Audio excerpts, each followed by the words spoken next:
Oh, bro, who got you smiling like that? Like, mad happy. Oh, Chad. Yo, come on, bro. Yo, what do you do for a living? Huh? What do you do for a living? Oh, thank you. Thank you. What do you do for a living? No.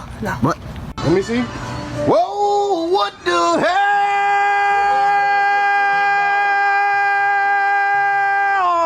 Oh my God, no way. When I went to his bedroom to say goodnight, and he was crying because of the abuse that he was enduring in this school system.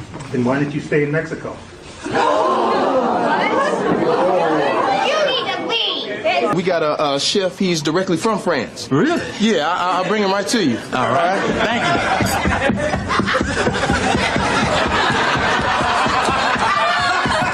Yo, Pierre, you want to come out here?